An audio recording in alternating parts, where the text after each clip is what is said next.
नमस्कार दोस्तों, स्वागत है आपका हमारे इस चैनल द साहित्य नामा पर। अपने उपन्यास को आगे बढ़ाते हुए चलते हैं अपने उपन्यास के पार्ट 21 की ओर। चंदर लौटा। बरामदे में सुधा खड़ी थी, चुपचाप बुझी हुई सी। चंदर ने उसकी ओर देखा, उसने चंदर की ओर देखा, फिर दोनों ने निगाहें झुका ली। सुधा वहीं खड़ी रही। चंदर ड्राइंग रूम में जाकर किताबें वगैरह उठा लाया और कॉलेज जाने के लिए निकला। सुधा अब भी बरामदे में खड़ी थी, गुमसुम। चंदर कुछ कहना चाहता था, लेकिन क्या? कुछ था जो न जाने कब से संचित होता जा रहा था, जो वह व्यक्त करना चाहता था। लेकिन सुधा कैसी हो गई है? यह वह सुधा तो नहीं जिसके सामने वह अपने को सारा व्यक्त कर देता था, कभी संकोच नहीं करता था। लेकिन यह सुधा कैसी है? अपने में सिमटी सकुची, अपने में बंधी बंधाई, अपने में इतनी छुपी हुई कि लगता था दुनिया के प्रति इसमें कहीं कोई खुलाव ही नहीं। चंदर के मन में जाने कितनी आवाजें तड़प उठी, लेकिन कुछ नहीं बोल पाया। वह बरामदे में ठिठक गया, निरुद्देश। वहां अपनी किताबें खोलकर देखने लगा, जैसे वह याद करना चाहता था कि कहीं भूल तो नहीं गया कुछ। लेकिन उसके अंतर्मन में केवल एक ही बात थी, सुधा कुछ तो बोले। यह इतना गहरा, इतना घुटन वाला मौन, या तो जैसे चंदर के प्राणों पर घुटन की तरह बैठता जा रहा था। सुधा निर्वात निवास में दीपशिखा सी, अचल, निस्पंद, थमे हुए तूफान की तरह मौन। चंदर ने अंत में नोट्स लिए, घड़ी देखी और चल दिया। जब वह सीढ़ी तक पहुंचा तो सहसा सुधा की छाया मूर्ति में हरकत हुई। सुधा ने पांव के अंगूठे से फर्श पर एक लकीर खींचते हुए नीचे निगाह झुकाए हुए कहा, कितनी देर में आओगे? चंदर रुक गया, जैसे चंदर को सितारों का राज मिल गया हो। सुधा भला बोली तो, लेकिन फिर भी अपने मन का उल्लास उसने जाहिर नहीं होने दिया। बोला, कम से कम 2 घंटे तो लगेंगे ही। सुधा कुछ नहीं बोली, चुपचाप रह गई। चंदर ने 2 क्षण प्रतीक्षा की कि सुधा अब कुछ बोले, लेकिन सुधा फिर भी चुप। चंदर फिर मुड़ा। क्षण भर बाद सुधा ने पूछा, चंदर और जल्दी नहीं लौट सकते? जल्दी? सुधा अगर कहे तो चंदर जाए भी ना, चाहे उसे इस्तीफा देना पड़े। क्या सुधा भूल गई कि चंदर के व्यक्तित्व पर अगर किसी का शासन है तो सुधा का? वह जो अपनी जिद से उछलकर, लड़कर, रूठकर चंदर से हमेशा मनचाहा काम करवाती रही, आज वह इतनी दीनता से, इतनी विनय से, इतने अंतर और इतनी दूरी से क्यों कह रही है कि जल्दी नहीं लौट सकते? क्यों नहीं वह पहले की तरह दौड़कर चंदर का कॉलर पकड़ लेती और मचल कर कहती, अगर जिंदगी नहीं लौटे, जल्दी नहीं लौटे तो। लेकिन अब तो सुधा बरामदे में खड़ी होकर गंभीर सी, डूबती हुई सी आवाज में पूछ रही है, जल्दी नहीं लौट सकते? चंदर का मन टूट गया। चंदर की उमंग चट्टान से टकराकर बिखर गई। उसने बहुत भारी आवाज में पूछा, क्यों? जल्दी लौट आते तो पूजा करके तुम्हारे साथ नाश्ता कर लेते, लेकिन अगर ज्यादा काम हो तो रहने दो, मेरी वजह से हरज मत करना। उसने उसे ठंडे, शिष्ट और भावहीन स्वर में कहा। हाय सुधा, अगर तुम जानती होती कि महीनों उद्भ्रांत चंदर का टूटा और प्यासा मन तुमसे पुराने स्नेह की एक बूंद के लिए तरस उठा है, तो भी क्या तुम इसी दूरी से बातें करती? काश कि तुम समझ पाते कि चंदर ने अगर तुमसे कुछ दूरी भी निभाई है तो उससे खुद चंदर कितना बिखर गया है। चंदर ने अपना देवत्व खो दिया है, अपना सुख खो दिया है, अपने को बर्बाद कर दिया है। और फिर भी चंदर के बाहर से शांत और सुगठित दिखने वाले हृदय के अंदर तुम्हारे प्यार की कितनी गहरी प्यास धड़क रही है, उसके रोम रोम में कितनी जहरीली तृष्णा की बिजलियां कौंध रही हैं। तुमसे अलग होने के बाद अतृप्ति का कितना बड़ा रास्ता उसने आग की लपटों में झुलसते हुए बिताया है। अगर तुम इसे समझ लेती तो तुम चंदर को एक बार दुलार कर उसके जलते हुए प्राणों पर अमृत की चांदनी बिखेरने के लिए व्यग्र हो उठती। लेकिन सुधा, तुमने अपने बाह्य विद्रोह को ही समझा, तुमने उस गंभीर प्यार को समझा ही नहीं जो इस बाहरी विद्रोह, इस बाहरी विध्वंस के मूल में पैश्विनी की पावन धारा की तरह बहता जा रहा है। सुधा, अगर तुम एक क्षण के लिए इसे समझ लो, एक क्षण भर के लिए चंदर को पहले की तरह दुलार लो, बहला लो, रूठ लो, मना लो, तो सुधा, चंदर की जलती हुई आत्मा नरक चिताओं में फिर से अपना गौरव पा ले। फिर से अपनी खोई हुई पवित्रता जीत ले, फिर से अपना विस्मृत देवत्व लौटा ले। लेकिन सुधा, तुम बरामदे में चुपचाप खड़ी इस तरह की बातें कर रही हो जैसे चंदर कोई अपरिचित हो। सुधा, यह क्या हो गया है तुम्हें? चंदर, पिंती, पम्मी, सभी की जिंदगी में जो भयंकर तूफान आ गया है, जिसने सभी को झकझोर कर थका डाला है, इसका समाधान सिर्फ तुम्हारे प्यार में था, सिर्फ तुम्हारी आत्मा में था। लेकिन अगर तुमने इनके चरित्रों का अंतर्निहित सत्य न देखकर बाहरी विध्वंस से ही अपना आगे का व्यवहार निश्चित कर लिया है, तो कौन इन्हें इस चक्रवात से खींच निकालेगा? क्या ये अभागे इसी चक्रवात में फंस कर चूर हो जाएंगे? सुधा। लेकिन सुधा और कुछ नहीं बोली। चंदर चल दिया। जाकर लगा जैसे कॉलेज के परीक्षा भवन में जाना भी भारी मालूम पड़ दे रहा था। वह जल्दी ही भाग गया। हालांकि सुधा के व्यवहार ने उसका मन जैसे तोड़ सा दिया था, फिर भी जाने क्यों वह अब आज सुधा को एक प्रकाश वृत्त बनकर लपेट लेना चाहता था। जब चंदर लौट आया तो उसने देखा सुधा तो उसी कमरे में है। उसने उसके कमरे के एक कोने में दरी हटा दी है, वहां पानी छिड़क दिया है और एक कुश के आसन पर सामने चौकी पर कोई पोथी धरे बैठी है। चौकी पर एक श्वेत वस्त्र बिछाकर धूपदानी रख दी है जिसमें धूप सुलग रही है। लान से शायद कुछ फूल तोड़ लाई थी जो धूपदानी के पास रखे हुए थे। बगल में एक रुद्राक्ष की माला रखी थी, एक शुद्ध श्वेत रेशम की धोती और केवल एक चोली पहने हुए पल्ले से बाहों तक ढके हुए एक एकाग्र मनोयोग से ग्रंथ का पारायण कर रही थी। धूपदानी से धूप रेखाएं मचलती हुई लहराती हुई उसके कपोलों पर झूलती हुई सूखी रूखी अलकों से उलझ रही थी। उसने नहाकर केस बांधे नहीं थे। चंदर ने जूते बाहर ही उतार दिए और चुपचाप पलंग पर बैठकर सुधा को देखने लगा। सुधा ने सिर्फ एक बार बहुत शांत, बहुत गहरी आकाश जैसी स्वच्छ निगाहों से चंदर को देखा और फिर पढ़ने लगी। सुधा के चारों ओर एक विचित्र सा वातावरण था। एक अपार्थिव स्वर्गिक ज्योति के रेशों से बुना हुआ झीना प्रकाश उस पर छाया हुआ था। गले में पड़ा हुआ आंचल, पीठ पर बिखरे हुए सुनहले बाल, अपना सब कुछ खोकर व्यक्ति में खिन्न सुहाग पर छाए हुए वैधत्व की तरह सुधा लग रही थी। मांग सूनी थी, माथे पर रोली का एक बड़ा सा टीका था और चेहरे पर स्वर्ग के मुरझाए हुए फूलों की घुलती हुई उदासी, जैसे किसी ने चांदनी पर हर श्रृंगार के पीले फूल छींट दिए हो। थोड़ी देर तक सुधा स्पष्ट स्वरों में पढ़ती रही। उसके बाद उसने पोथी बंद कर रख दी। उसके बाद आंख बंद कर जाने किस अज्ञात देवता को हाथ जोड़कर नमस्कार किया। फिर उठ खड़ी हुई और फर्श पर चंदर के पास बैठ गई। आंचल कमर में खोस लिया और बिना सिर उठाए बोली, चलो नाश्ता कर लो। यहीं ले आओ, चंदर बोला। सुधा उठी और नाश्ता ले आई। चंदर ने उठाकर एक टुकड़ा मुंह में रख लिया, लेकिन जब सुधा उसी तरह फर्श पर चुपचाप बैठी रही तो चंदर ने कहा, तुम भी खाओ। मैं? वह एक फीकी हंसी हंसकर बोली, मैं खा लूं तो अभी कह हो जाए। मैं सिवा नींबू के और शरबत और खिचड़ी के अब कुछ नहीं खाती, और वह भी एक वक्त। क्यों? असल में पहले मैंने एक व्रत किया 15 दिन तक, केवल प्रातःकाल खाने का। तब से कुछ ऐसा हो गया कि शाम को खाते ही मन बिगड़ जाता है। इधर और कई रोग हो गए हैं। चंदर का मन रो आया। सुधा, तुम चुपचाप इस तरह अपने को मिटाती रही। मान लिया, चंदर ने एक खत में तुम्हें लिख ही दिया था कि आप पत्र व्यवहार बंद कर दो, लेकिन क्या अगर तुम पत्र भेजती तो चंदर की हिम्मत थी कि वह उत्तर न देता?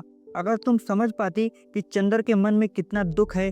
चंदर चाहता था कि सुधा की गोद में अपने मन की सभी बातें बिखेर दे, लेकिन सुधा कहे, कुछ शिकायत करे तो चंदर अपनी सफाई दे, लेकिन सुधा तो इसकी शिकायत नहीं करती है, सफाई देने का मौका ही नहीं देती।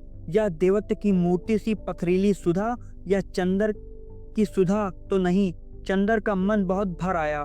उसके रूंधे गले से पूछा, सुधा, तुम बहुत बदल गई हो। खैर, और तो जो कुछ है उसके लिए अब मैं क्या कहूँ, लेकिन अपनी तंदुरुस्ती बिगाड़ कर क्यों तुम मुझे दुख दे रही हो? अब यो भी मेरी जिंदगी में क्या कर रहा है, लेकिन एक ही संतोष था कि तुम सुखी हो, लेकिन तुमने मुझसे वह सहारा छीन लिया। पूजा किसकी करती हो? पूजा कहाँ, पाठ करती हूँ चंदर, गीता का और भागवत का, कभी कभी सूर सागर का। पूजा अब भला किसकी करूँगी? मुझ जैसी अभागिनी की पूजा भला स्वीकार कौन करेगा? तब यह एक वक्त का भोजन क्यों? यह तो प्रायश्चित है चंदर। सुधा ने गहरी सांस लेकर कहा। प्रायश्चित? चंदर ने अचरज से कहा। हाँ, प्रायश्चित। सुधा ने अपने पाँव के बिच्छुओं को धोती के छोर से रगड़ते हुए कहा। हिंदू गृह तो एक ऐसा जेल होता है जहाँ कैदी को उपवास करके प्राण छोड़ने की भी इजाजत नहीं रहती। अगर धर्म का बहाना ना हो, धर्म के बहाने उपवास करके कुछ सुख मिल जाता है। एक क्षण आता है कि आदमी प्यार से विद्रोह कर चुका है, अपने जीवन की प्रेरणा मूर्ति की गोद में बहुत दिन तक निर्वासित रह चुका है। उसका मन पागल हो उठता है फिर से प्यार करने को, बेहद प्यार करने को, अपने मन का दुलार फूलों की तरह बिखरा देने को। आज विद्रोह का तूफान उतर जाने के बाद अपनी उजड़ी हुई जिंदगी में बीमार सुधा को पाकर चंदर का मन तड़प उठा। सुधा की पीठ पर लहराती हुई सूखी हल्के हाथ में ले ली, उन्हें गूंथने का असफल प्रयास करते हुए बोला। सुधा, यह तो सच है कि मैंने तुम्हारे मन को बहुत दुखाया है, लेकिन तुम तो हमारी हर बात को, हमारे हर क्रोध को क्षमा करती रही हो। इस बात का तुम इतना बुरा मान गई? किस बात का चंदर? सुधा ने चंदर की ओर देखकर कहा। मैं किस बात का बुरा मान गई? किस बात का प्रायश्चित कर रही हूँ तुम इस तरह अपने को मिटाकर? प्रायश्चित तो मैं अपनी दुर्बलता का कर रही हूँ चंदर। दुर्बलता? चंदर ने सुधा की अलकों को घटाओं की तरह छिटका कर कहा। दुर्बलता? चंदर, तुम्हें ध्यान होगा, एक दिन हम लोगों ने निश्चय किया था कि हमारे प्यार की कसौटी यह रहेगी चंदर, दूर रहकर भी हम लोग ऊंचे उठेंगे, पवित्र रहेंगे। दूर हो जाने के बाद चंदर, तुम्हारा प्यार तो मुझ में एक दृढ़ आत्मा और विश्वास भरता रहा। उसी के सहारे मैं अपने जीवन के तूफानों को पार कर ले गई। लेकिन पता नहीं मेरे प्यार में कौन सी दुर्बलता रही कि तुम उसे ग्रहण नहीं कर पाए। मैं तुमसे कुछ नहीं कहती, मगर अपने मन में कितनी कुंठित हूँ कि कह नहीं सकती। पता नहीं दूसरा जन्म होता है या नहीं, लेकिन इस जन्म में तुम्हें पाकर तुम्हारे चरणों पर अपने को न चढ़ा पाई, तुम्हें अपने मन की पूजा में यकीन न दिला पाई। इससे बढ़कर और दुर्भाग्य क्या होगा? मैं अपने व्यक्तित्व को कितना गर्हित, कितना छिछला समझने लगी हूँ चंदर। चंदर ने नाश्ता खिसका दिया, अपनी आंख में छलकते हुए आंसू को छिपाते हुए चुपचाप बैठ गया। नाश्ता कर लो चंदर, इस तरह तुम्हें अपने पास बिठाकर खिलाने का सुख अब कहाँ नसीब होगा। लो। और सुधा ने अपने हाथ से उसे एक नमकीन सेव खिला दी। चंदर के भरे आंसू सुधा के हाथों पर चू पड़े। छी, यह क्या चंदर? कुछ नहीं, चंदर ने आंसू पोंछ डाले। इतने में महाराजिन आई और सुधा से बोली, बिटिया रानी, लो ई नान खटाई हम कल्हे से बनाए के रख लिया रहा कि तोहकर खिलेबे। अच्छा, हम भी महाराजिन इतने दिन से तुम्हारे हाथ का खाना खाने के लिए तरस गए। तुम चलो हमारे साथ। हिया चंदर भैया के कौन देखी, अब बिटिया इनहू के ब्याह कर दो तो हम चली तोरे साथ। सुधा हंस पड़ी। चंदर चुपचाप बैठा रहा। महाराजिन खिचड़ी डालने चली गई। सुधा ने चुपचाप नानखटाई की तस्तरी उठाकर और एक और रख दी। चंदर चुप। अब क्या बात करे? पहले वह दोनों घंटों क्या बात करते थे, उसे बड़ा ताज्जुब हुआ। इस वक्त कोई बात ही नहीं सूझती है। पहले जाने कितना वक्त गुजर जाता था, दोनों की बातों का खात्मा ही नहीं होता था। सुधा भी चुप थी। थोड़ी देर बाद चंदर बोला, सुधी, तुम सचमुच पूजा पाठ में विश्वास रखती हो? क्यों करती हो? क्यों करती तो हूँ चंदर। हाँ, मूर्ति जरूर नहीं पूछती, पर कृष्ण को जरूर पूछती हूँ। अब सभी सहारे टूट गए, तुमने भी मुझे छोड़ दिया। तब मुझे गीता और रामायण में बहुत संतोष मिला। पहले मैं खुद ताज्जुब करती थी कि औरतें इतना पूजा पाठ क्यों करती हैं। फिर मैंने सोचा, हिंदू नारी इतनी असहाय होती है, उसे पति से, पुत्र से, सभी से इतना लांछन, अपमान और तिरस्कार मिलता है कि पूजा पाठ ना हो तो पशु बन जाए। पूजा पाठ ही ने हिंदू नारी का चरित्र अभी तक इतना ऊंचा रखा है। मैं तो समझता हूँ यह अपने को भुलावा देना है। मानती हूँ चंदन, लेकिन अगर कोई हिंदू धर्म की इन किताबों को ध्यान से पढ़े तब वह जाने क्या है इनमें, जाने कितनी ताकत देती है ये। अभी तक जिंदगी में मैंने यह सोचा कि पुरुष हो या नारी, सभी के जीवन का एकमात्र संबल विश्वास है, और इन ग्रंथों में सभी संशय को मिटाकर विश्वास का इतना गहन उपदेश है कि मन पुलक उठता है। मैं तुमसे कुछ नहीं छिपाती चंदर। जब बिनती के ब्याह में तुमने मेरा पत्र लौटा दिया, तो मैं तड़प उठी। एक अविश्वास मेरी नस नस में गुथ गया। मैंने समझ लिया कि तुम्हारी सारी बातें झूठी थी। एक जाने कैसी आग मुझे हरदम झुलसाती रहती थी।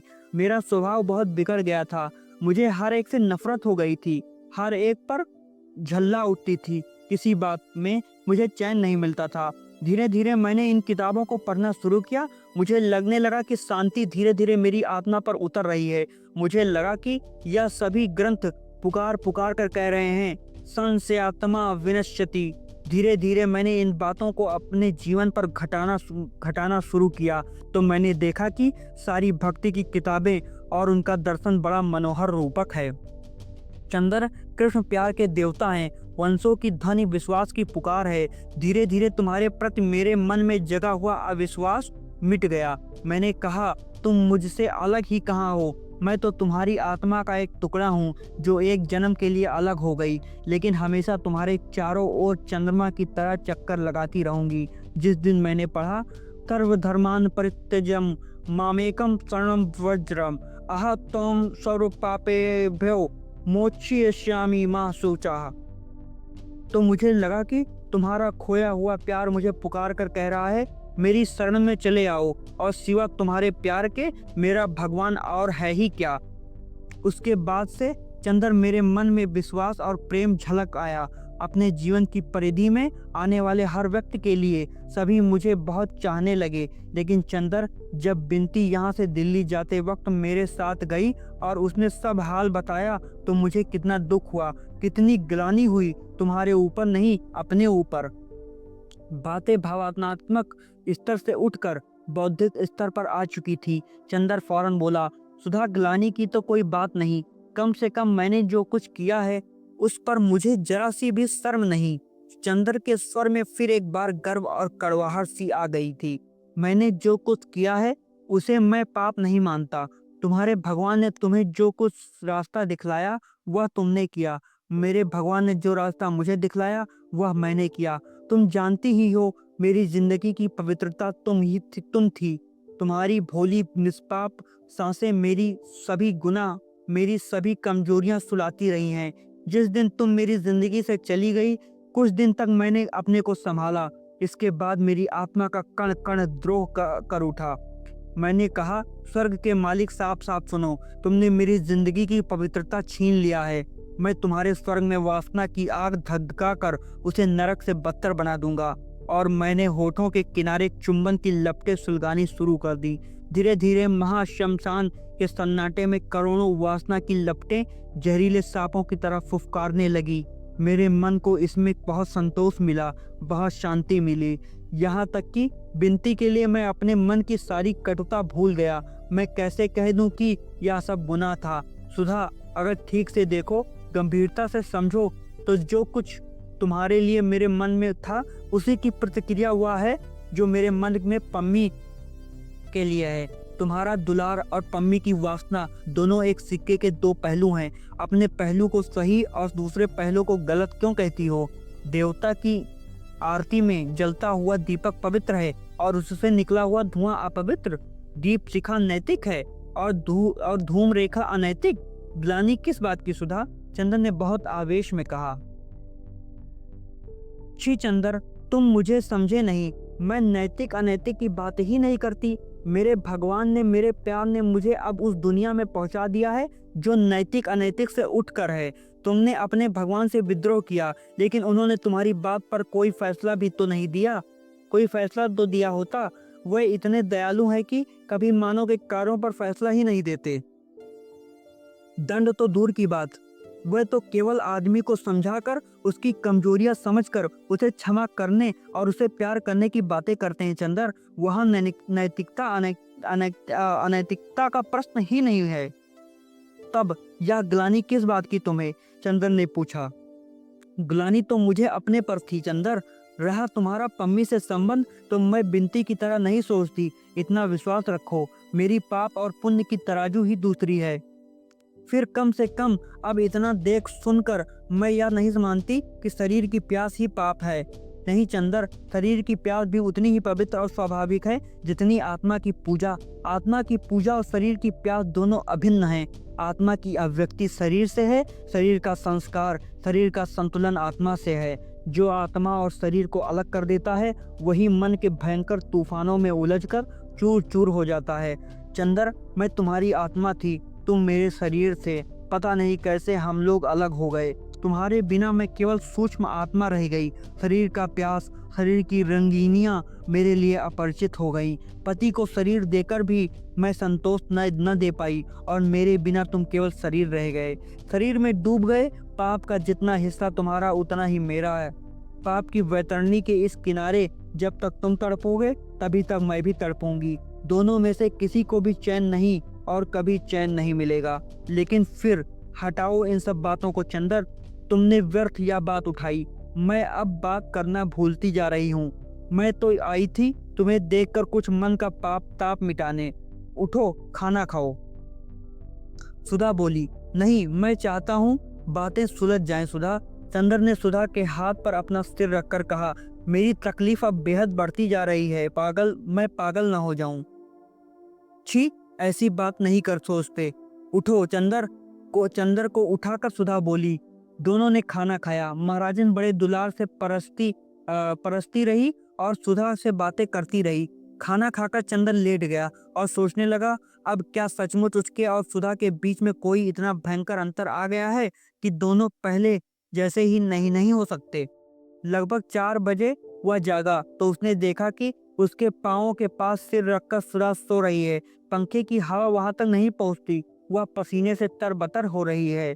चंदर उठा। उसे नींद में ऐसा लगा कि जैसे इधर कुछ हुआ ही नहीं है। सुधा वही सुधा है, चंदर वही चंदर है।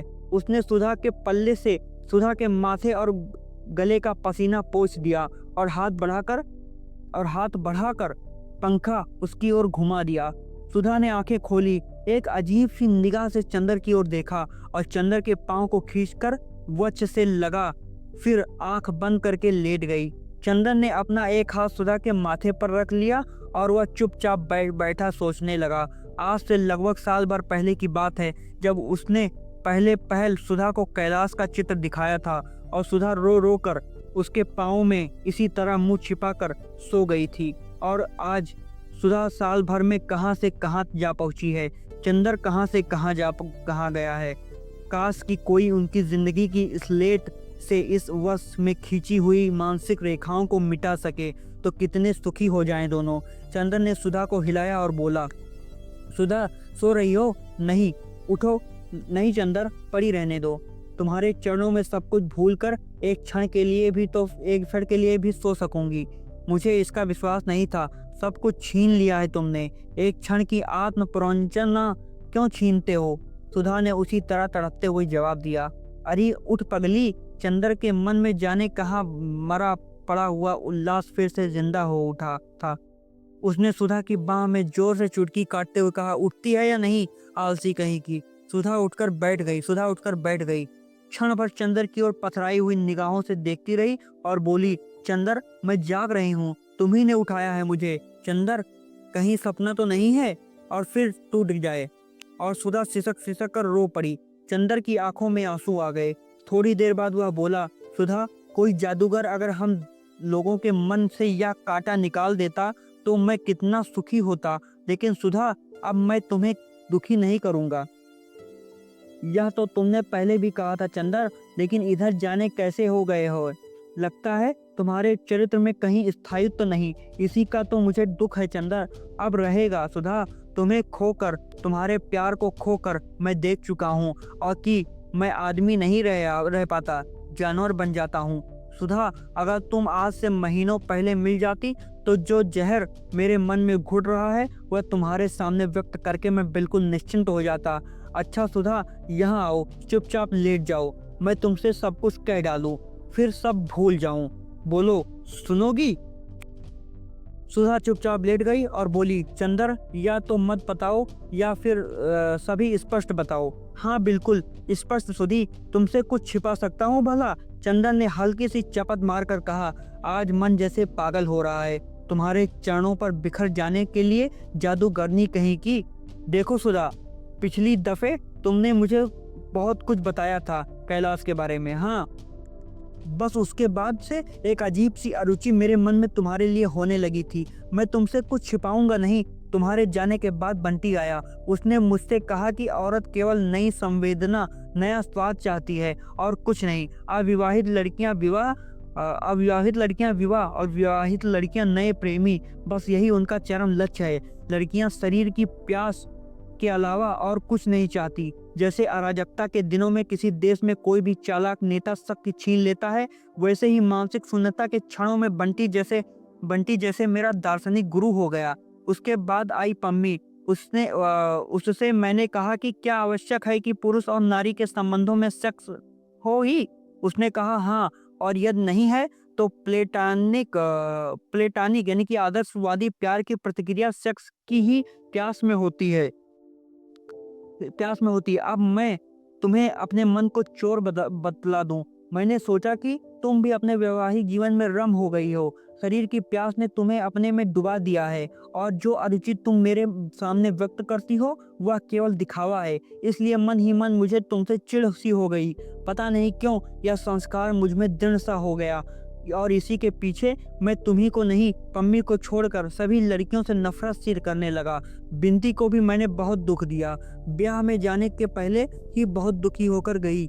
रही पम्मी की बात, तो मैं उस पर इसलिए खुश था कि उसने बड़ी यथार्थ सी बात कही थी। लेकिन उसने मुझसे कहा कि आदर्शवादी प्यार की प्रतिक्रिया शारीरिक प्यास में होती है। तुमको इसका अपराधी मानकर तुमसे तो नाराज हो गया, लेकिन अंदर ही अंदर वह संस्कार मेरा व्यक्तित्व बदलने लगा।